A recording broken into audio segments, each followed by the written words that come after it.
1 Reis, capítulo 21, versículos de 1 a 7.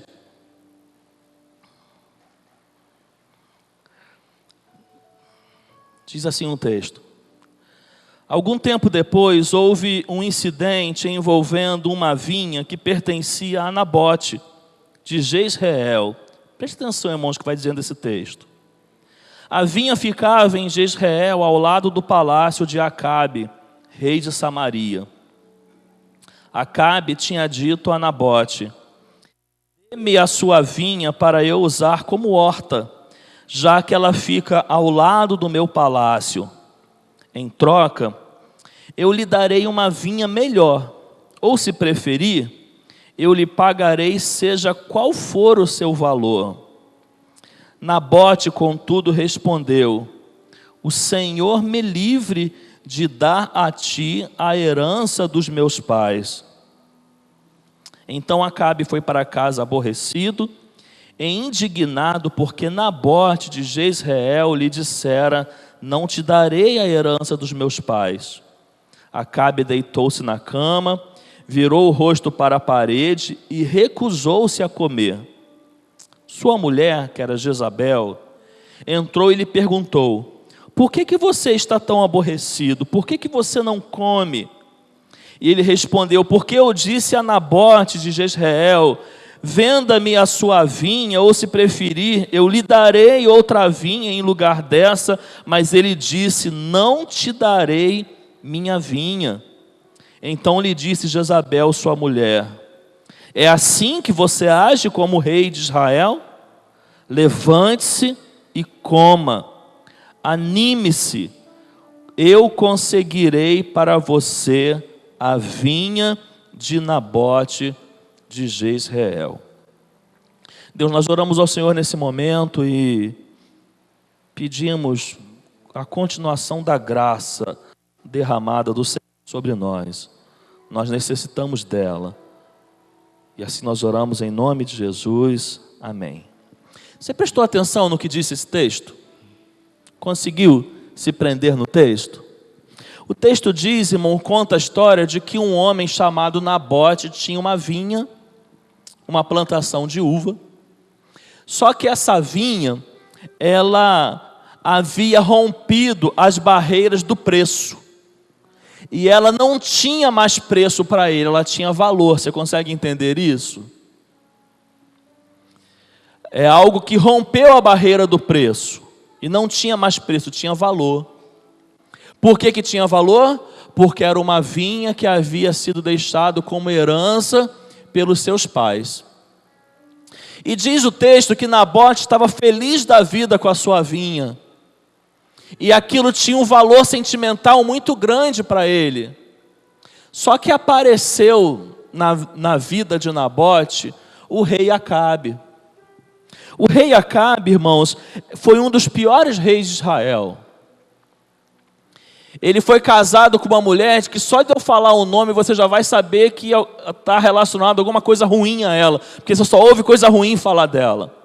Ele era casado com Jezabel. E diz a Bíblia que Acabe era alguém temente ao Senhor, até se casar com Jezabel. Só que Jezabel servia a Baal.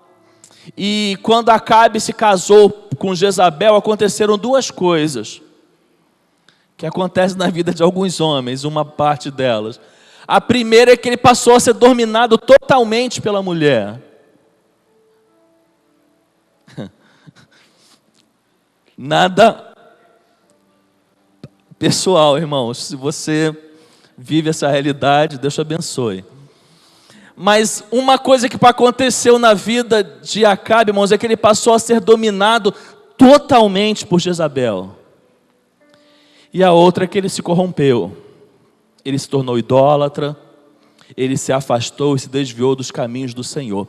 E diz o texto, irmãos, que Acabe se interessou pela vinha de quem? De Nabote. A vinha que para Nabote não tinha preço, porque era uma herança. Acabe desejou, foi até Nabote e fez uma proposta para ele. Uma proposta que, quando a gente lê o texto, aparentemente uma proposta justa, uma proposta honesta. Só que o pano de fundo dela não era nada disso.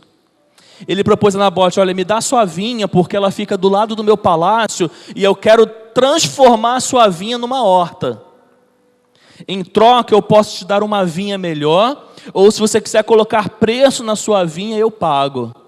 Aparentemente uma oferta correta. Só que essa oferta, irmãos, ela era feita cheia de arrogância, cheia de orgulho. Por quê? Porque ele era o rei. Imagina Acabe se preparando para ir até Nabote fazer uma oferta para ele. Ele nunca imaginava que Nabote iria recusar uma proposta dele. Afinal, ele era rei de Israel. Ele tinha o poder nas mãos. O dinheiro dele comprava o que ele quisesse. O dinheiro e o poder dele fazia com que ele conquistasse o que ele quisesse conquistar. E ele vai até Nabote, irmãos, com essa arrogância. Ele vai com esse orgulho. Ele vai com essa altivez. E faz a proposta para Nabote. O que Nabote responde para Acabe? Nós lemos no texto: Deus que me livre eu vender uma vinha que eu recebi de herança dos meus pais. Deus que me livre. A Bíblia diz que Acabe sai revoltado, vai para sua casa cabisbaixo, tranca no seu quarto, se recusa a comer e fica lá revoltado, porque para ele o que Nabote fez foi mais do que uma recusa, foi uma afronta. Aí chega a dona Jezabel e pergunta a ele: o que está acontecendo? Por que você não quer comer? E ele conta a história. Ela dá uma bronca nele. Que rei é você? Pode se levantar, vai comer alguma coisa e fique tranquilo, eu vou conseguir essa vinha para você. Por enquanto a gente vai parar na história aqui. A gente vai continuar nela só mais para frente. Mas com base nessa história, irmãos, eu quero aplicar algumas coisas para a nossa vida, e você pode ir preenchendo no seu esboço enquanto nós vamos compartilhando. Primeira coisa que eu quero compartilhar com os irmãos e refletir, irmãos, é que todos nós, sem exceção, recebemos e deixamos heranças. Vamos falar juntos? Todos nós recebemos e deixamos heranças. Tem um casal, amigo nosso, lá da Igreja Batista do Rancho Novo, Nova Iguaçu. Irmãos, teve uma época que eles estavam vivendo uma crise financeira muito grande, muito grande. Tinha desemprego dentro de casa, tinha dívidas. Uma crise, irmãos, daquelas bem difícil. Filhos para sustentar, casa para manter e pouquíssimos recursos para se viver. E eles orando e buscando a Deus, e por muito tempo nesse deserto. Aí, irmãos, de um dia para o outro, assim, eles recebem uma ligação de Portugal. É verdade isso que eu estou falando, não é ilustração, é verdade. E a ligação falava: olha só, você tem um tio aqui em Portugal, e esse tio faleceu, e tem uma parte de herança para os parentes, e você está contemplado nessa divisão de herança. Desse jeito, irmãos, desse jeito. Eles arrumaram o dinheiro, compraram passagem, viajaram para Portugal, receberam a herança, voltaram, pagaram suas dívidas, saíram da crise e colocaram a vida em ordem com a herança que recebeu.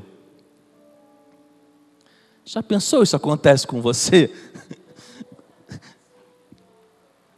Já pensou se recebe uma ligação dessa de quebra, vai viajar para Portugal? Não quero que ninguém da sua família morra não, tá, irmãos? Eu estou só falando do lado bom da situação. Mas olha só, não é dessa herança que eu estou falando. Quando eu compartilho esse ponto que todos nós recebemos e deixamos heranças, eu não estou falando dessa herança. Eu estou falando da herança no mesmo perfil que era aquela herança para Nabote. Eu estou falando das heranças, irmãos, de valor, de valor. Deixa eu contar uma outra historinha agora, bem mais simples do que a herança de Portugal, bem mais simples. Meu pai foi tesoureiro de igreja, irmãos, por mais de 40 anos. Mais de 40 anos ele foi tesoureiro de igreja. E meu pai era aquele tesoureiro à moda antiga, tinha lá o livro do tesoureiro, ele fazia a conta só na caneta, não usava máquina. No final das contas ele estava coçando a cabeça lá, porque se dava 2, 3 centavos de diferença, ele vasculhava tudo de novo até achar para poder fechar o relatório da forma mais perfeita possível. E aí teve um tempo no decorrer da vida do meu pai que a igreja o presenteou com uma máquina calculadora, aquela que sai o papelzinho, aquela máquina simples, mas que a igreja entendeu que iria facilitar a sua vida, e aí ele deu o braço a torcer, ele saiu das continhas lá de um papel de caneta e passou a usar a máquina. Ali já imprimia o cálculo, ele grampeava lá onde tinha que grampear e ficava mais fácil a vida dele. E por muito tempo ele usou essa máquina. Em 2014, meu pai faleceu. Teve um problema de coração, foi para uma cirurgia e faleceu. E um tempo depois disso, eu estive na casa da minha mãe e ela quis me dar um presente, ela me presenteou com essa máquina. Essa máquina que meu pai, por tanto tempo, fez as contas lá na tesouraria. Essa máquina está na minha casa, ela está lá em cima, no meu escritório. Ela não tem utilidade nenhuma para mim. Eu nem a uso, ela fica lá. Mas se hoje eu fosse na minha casa juntar várias coisas que não têm utilidade para jogar fora, eu não jogaria essa máquina fora. Porque, embora seja algo muito simples, ela tem uma lembrança na minha vida. Ela traz à minha mente várias cenas que eu presenciei do meu pai enquanto servia a igreja, fazendo as contas dele lá em casa. Irmãos, a vida, grave uma coisa, a vida é um processo, é uma caminhada onde nós acumulamos heranças. Você vai entender melhor o que eu estou dizendo. Olha, nós acumulamos, irmãos, as heranças que nossos pais nos deixam.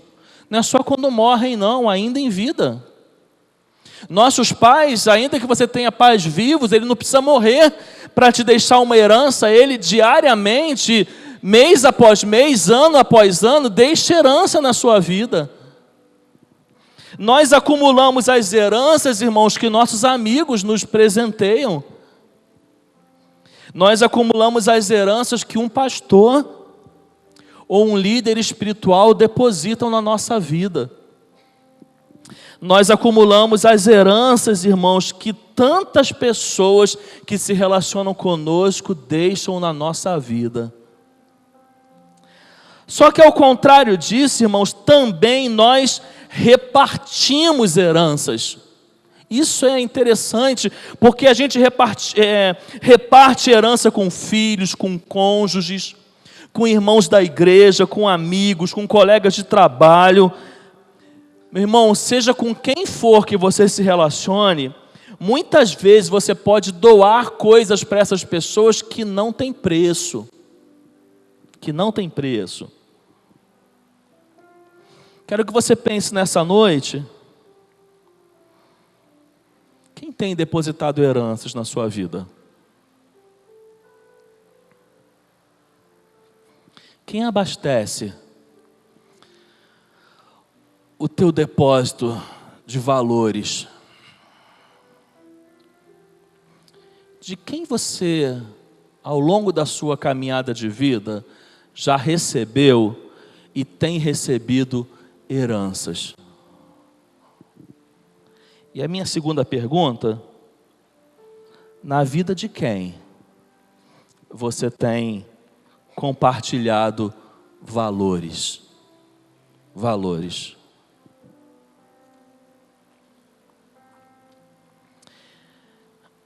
Esse texto também nos ensina, irmãos, que nossos valores, esses que nós recebemos e muitas vezes guardamos com tanto apreço, eles podem ser cobiçados em várias áreas da nossa vida. Em várias áreas da nossa vida. Acabe tinha dito a Nabote: me dê a sua vinha para eu usar como horta, já que fica ao lado do meu palácio. Irmãos, Acabe estava feliz com a sua herança, mas apareceu alguém para cobiçá-la. Acredite numa coisa, meu irmão, na minha e na sua vida, sempre tem alguém cobiçando a nossa herança. Eu quero falar com você nesse momento 3 áreas que cobiçam as heranças que recebemos. A primeira delas, irmãos, é a família. Não se assuste, mas a família pode desejar a nossa herança. E quando eu falo de família, eu quero marcar uma palavra aqui. Se você quiser, você pode anotar no seu esboço. A palavra que eu quero marcar quando falo que a família pode desejar a nossa herança, eu estou falando de inveja. Hoje pela manhã nós pregamos sobre Caim e Abel. E nós mencionamos que por trás da atitude de Caim que mata Abel, existia inveja. Caim não apenas fica triste porque Deus não aceita a sua oferta, ele se irrita, ele não se conforma porque Deus aceita a oferta de seu irmão, porque ele queria o pior para o seu irmão. Preste atenção numa coisa, às vezes no ambiente familiar, alguém não vai ficar satisfeito em ver seus filhos bem criados. E vai chegar ao ponto de desejar o mal dos seus filhos. Às vezes, no ambiente familiar, alguém não vai ficar feliz com a sua prosperidade, que muitas vezes é fruto de um relacionamento de fidelidade a Deus e muito trabalho, mas isso pode entristecer alguém da sua família. Muitas vezes no ambiente familiar, alguém pode ficar inconformado com a sua alegria, porque elas não são alegres, ao contrário, elas são amarguradas e pobres de espírito. Então elas olham para a sua alegria e não compreendem e detestam a sua alegria. Ou seja, irmãos, a família pode cobiçar a sua herança, a família pode cobiçar a sua vinha, a família pode cobiçar os seus valores. Mas tem uma segunda área que cobiça os valores, as heranças que nós temos. Essa segunda área é o mundo, irmãos. E quando eu falo em mundo agora, eu quero destacar uma outra palavra. Em família eu destaquei a palavra inveja. Em mundo, se você puder você anote, eu quero destacar a palavra influência.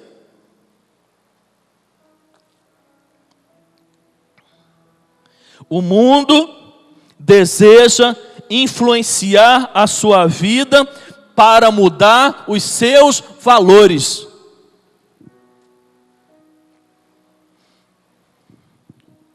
Irmãos, o mundo tem mudado os valores de muitas pessoas. O mundo tem influenciado e roubado a herança e os valores de muitas pessoas. Você sabe o que o mundo espera de nós? Espera que a gente se comporte como filho pródigo, que a gente se fascine pelo que está lá fora, e troque o prazeroso pelo duvidoso. O mundo espera que você olhe para ele com os olhos de desejo maiores do que os seus desejos por Deus. O mundo, ele tenta te seduzir, ele tenta me seduzir para que você pense que ele tem valores para nos oferecer. O mundo é um ladrão de valores e tem roubado os valores de muitos. A terceira área que eu quero compartilhar com você, das que desejam e cobiçam a nossa herança, é o mal. O mal deseja a nossa herança. E a palavra que eu destaco aqui, o diabo. O diabo. É esse ponto, irmãos, que faz a analogia do texto. Acabe nesse texto representa o mal. Acabe e Jezabel nesse texto representam o diabo.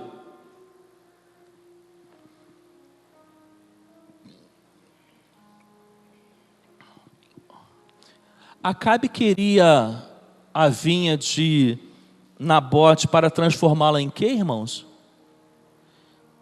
Em horta. O diabo, irmãos, é aquele que deseja transformar a sua vinha em horta. Em horta. 1 Reis 21:2 vai dizendo: Acabe tinha dito a Nabote: dê-me a sua vinha para eu usar como horta, já que fica ao lado do meu palácio. O que é essa analogia, irmãos? Transformar a vinha em horta. É pegar aquilo que tem valor, irmãos, e desmerecer. E desmerecer. É pegar aquilo que tem valor para você e colocar numa escala de inferioridade.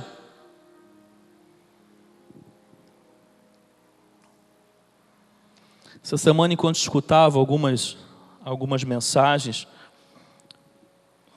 estava escutando algumas mensagens na área familiar e o pastor estava contando um testemunho de gabinete, desses que nós pastores muitas vezes lidamos. E ele estava contando de algumas pessoas, sabe, que tinham deixado o diabo roubar as suas vinhas, fazendo uma analogia agora com o que eu quero dizer. E ele contou de um casal que a esposa era para o esposo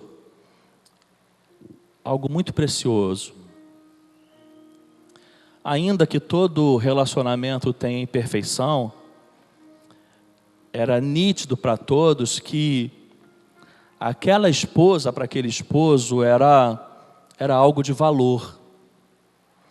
E o pastor, contando o testemunho, ele dizia que isso era visível, era perceptível no meio da igreja, no grupo social com quem aquele casal se relacionava. Mas um dia aquela mulher, em função das influências externas e de tantas coisas que aconteciam, ela iniciou um relacionamento de infidelidade. E foi contando o pastor que aquele esposo começava a procurar a mulher sexualmente, ela não estava mais disposta para a relação. E ela nunca antigamente era assim, e de uma hora para outra ela mudou, e ela passou a não ser mais presente e carinhosa e cuidadosa como um dia já foi. E naquele relacionamento de desconfiança, ele começou a investigar, a buscar algumas coisas, até que ele chegou a conseguir provas que pudessem comprovar a sua infidelidade. E aí ele, mesmo aconselhado pelo pastor, ele não quis mais continuar aquele relacionamento, embora tivesse a oportunidade ali de se reconciliar, ele optou em não fazer. E diz o pastor que aquela mulher, então, decidiu procurar o amante, aquele com o qual ela havia se relacionado e traído o esposo. E para sua surpresa, a resposta dele foi: olha, nossa relação foi só uma aventura. Eu não quero nenhum relacionamento com você. E ela se viu numa situação onde ela não tinha mais o relacionamento conjugal e também não tinha mais o amparo, talvez, de alguém que ela tenha se envolvido emocionalmente. E eu estou trazendo isso para a nossa mensagem, irmãos, para dizer que muitas vezes o diabo ele cobiça a nossa herança para transformar a nossa vinha em horta.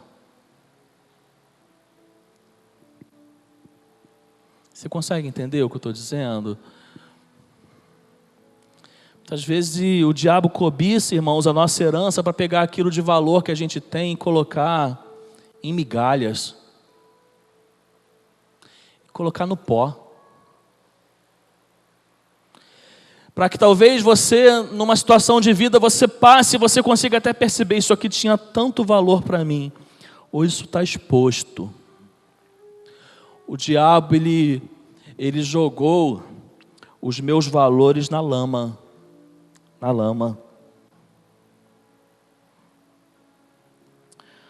Terceiro ponto que eu quero compartilhar com você nessa mensagem é um conselho, meu irmão, minha irmã. E o conselho é: aprenda a não negociar os seus valores. Pensa comigo.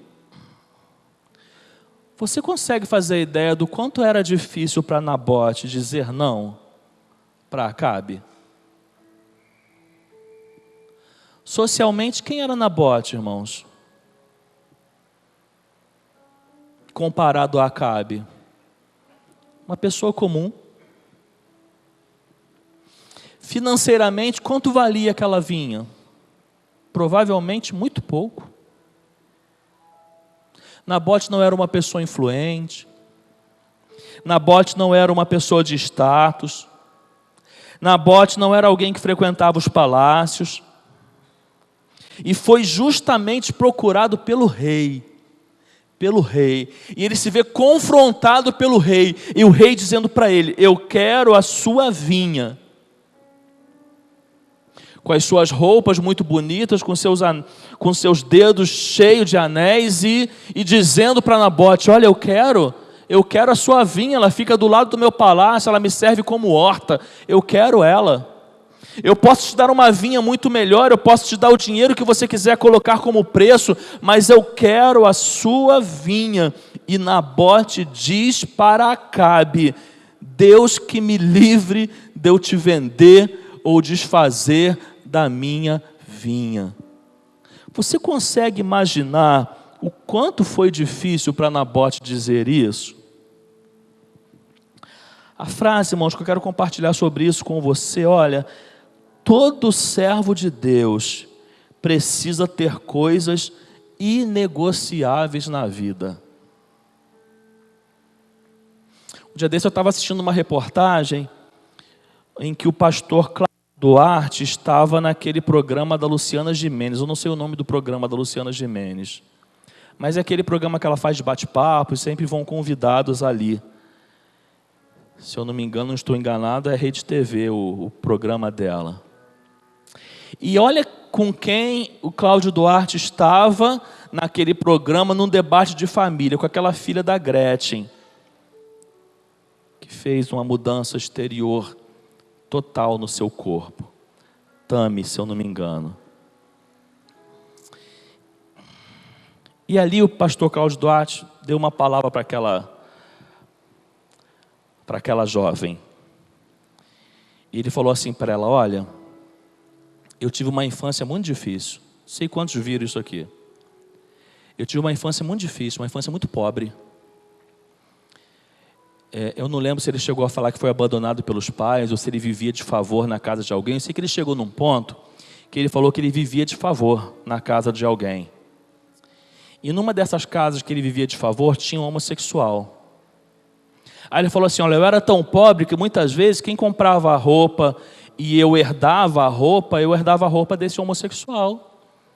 Porque eu não tinha como comprar, e às vezes quando ele comprava uma roupa melhor para ele, ele me dava, ou então às vezes ele me dava até uma roupa nova que ele comprava em especial para mim. Ele foi falando que ele cresceu e ele tem muito afeto por essa pessoa que é homossexual, mas ele entrou numa frase decisiva para concluir a sua fala.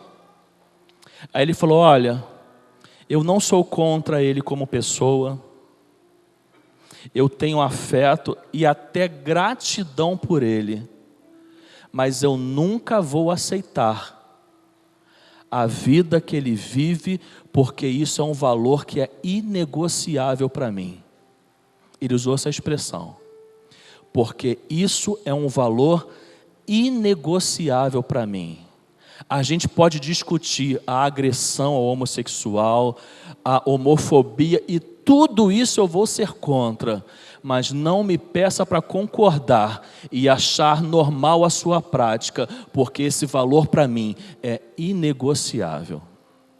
Inegociável. Quais são as áreas que hoje são inegociáveis na sua vida? Meu irmão, quais são os valores que hoje são inegociáveis na sua vida?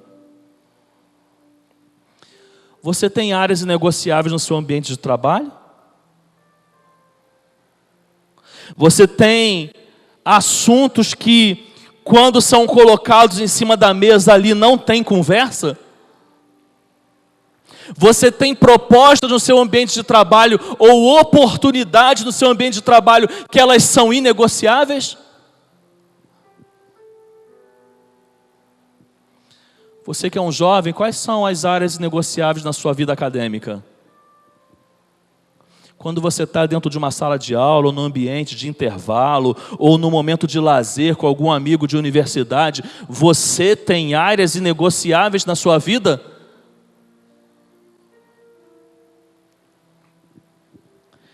Você que é pai, quais são as áreas negociáveis do seu relacionamento com seus filhos?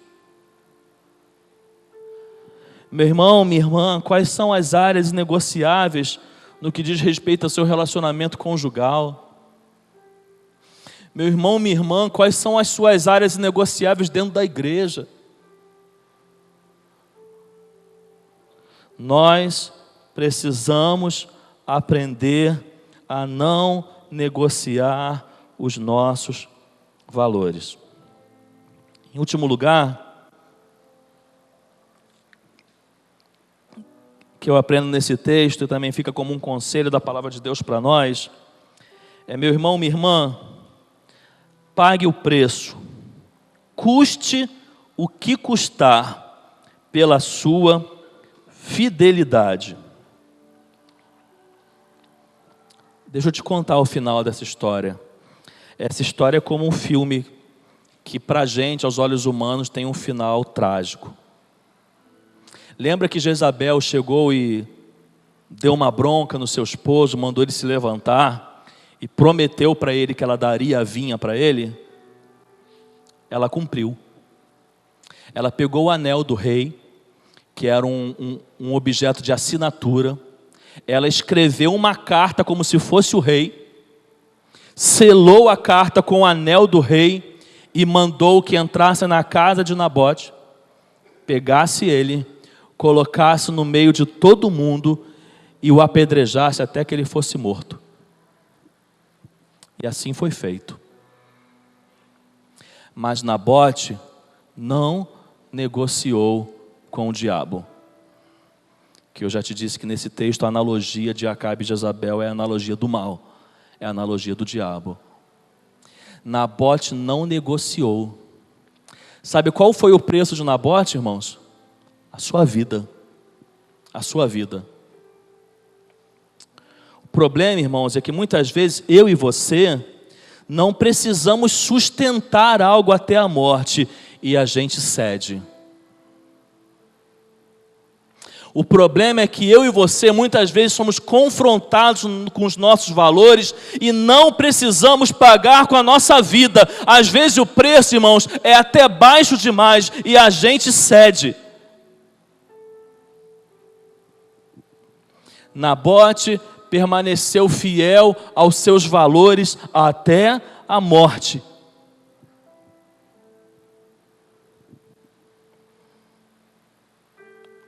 Por quê? Porque não tinha preço.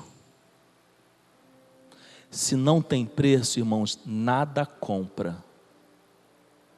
Nada compra. Aquilo que não tem preço, nada compra. A palavra de Deus em Atos, capítulo 20, versículo 24, vai dizendo assim: olha, todavia não me importo, nem considero a minha vida de valor algum para mim mesmo, se tão somente eu puder terminar a corrida e completar o ministério que o Senhor Jesus me confiou, de testemunhar do Evangelho da graça de Deus. Vamos ler juntos? Todavia não me importo, nem considero a minha vida de valor algum para mim mesmo, se tão somente puder terminar a corrida e completar o ministério que o Senhor Jesus me confiou, de testemunhar do Evangelho da graça de Deus. A igreja de Esmirna, irmãos, lá no Apocalipse, aquela igreja que enfrentava as perseguições, ela recebeu do Senhor Jesus a seguinte palavra: olha, seja fiel até a morte e eu lhe darei a coroa da vida.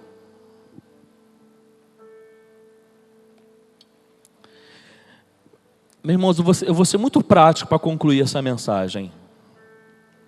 Deus te trouxe aqui nessa noite para dizer para você: meu filho, não negocie os seus valores, não abra mão das suas heranças. É essa a conclusão. É essa a palavra de Deus para mim e para você nessa noite. Não abra mão das suas heranças, não negocie as suas vinhas, não abra mão dos seus valores. Cuidado com os Acabes da vida que querem transformar as suas vinhas em hortas. E querem expor para todo mundo ver que aquilo que antes tinha valor para você, hoje não vale de nada.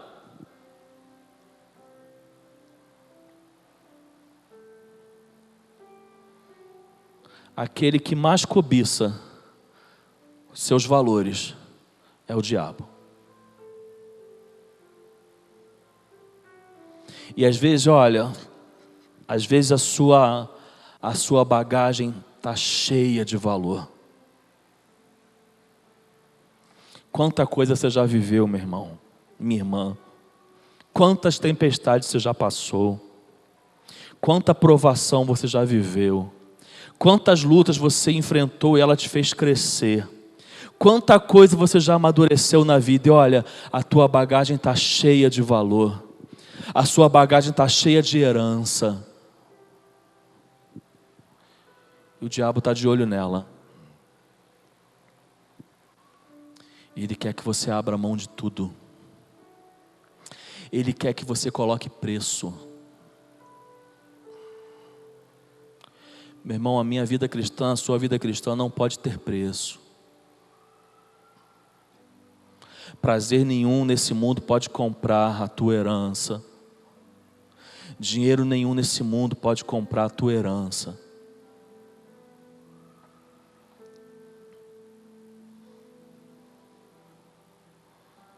Meu irmão, proteja a sua vinha. Coloca o muro bem alto, de preferência para que ninguém que esteja lá fora possa ficar bisbilhotando. Cerca a tua vinha. Põe uma cerca elétrica, põe um muro alto, para que ninguém que venha passar fique olhando e fique desejando. Essa cerca é o Espírito Santo. O muro que vai cercar as nossas heranças, irmãos, é o Espírito Santo. É Ele que vai afastar os Acabes da nossa vida. Repreenda Jezabel, ela quer te matar. É pesado, irmãos, esse texto. Fazendo uma analogia do mundo espiritual. A gente sabe que o contexto não é esse que eu estou pregando. Eu estou fazendo uma analogia, essa analogia é pesada. Jezabel quer matar sua vida, a sua vida espiritual. Ela quer que você morra espiritualmente. Ela quer de preferência te colocar em praça pública e te apedrejar, para que todo mundo veja você morrer. Ela quer te envergonhar.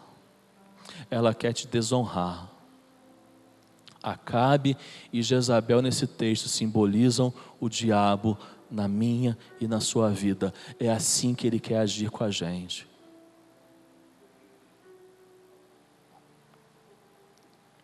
É dessa forma.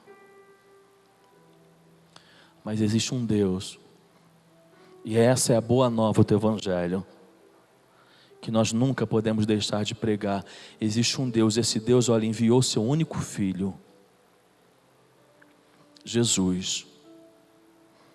E Filipenses, como nós estudamos hoje pela manhã e pregamos quinta-feira passada, esse Cristo ele se esvaziou, para que ele pudesse encarnar e viver uma vida como homem. E aqui ele viveu uma vida de servo, e foi servo até a cruz, e na cruz ele morreu, e derramou o sangue dele naquela cruz do Calvário. E 3 dias depois da sua morte ele ressuscitou. E como havia prometido, tantos dias depois ele enviou o Espírito de Deus, que é o Espírito Santo, para a criação e organização da igreja do Senhor Jesus Cristo.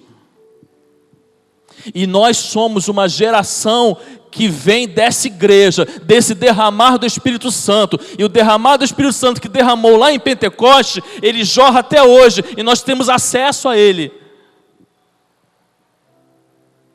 E a palavra de Deus vai dizendo que no momento que a gente crer nessa palavra e que a gente aceita o Senhor Jesus, a gente é selado com esse Espírito Santo e ele passa a habitar dentro da gente. E esse Espírito Santo, uma vez que habita dentro da gente, ele dá força a gente para que a gente vença os acabes da vida. Para que quando Jezabel venha se levantar na nossa vida, ela venha cair. Para que quando Acabe venha se levantar, ele venha cair. Porque o poder desse Espírito Santo em nós é mais forte do que qualquer força do inimigo. Mas o inimigo, ele vai tentar te derrubar. Ele não vai medir forças para tentar tragar a sua vida. E eu te convido nessa noite a dar um basta. Você tem uma ferramenta ao seu alcance, à sua disposição, para dar um basta nisso. Para dizer, chega. Definitivamente chega. Não é o chega que você disse algumas vezes atrás e não valeu de nada. Definitivamente, Deus convida nessa noite a dar um basta. A dar um basta. A cercar a sua vinha e não permitir que nada venha destruí-la.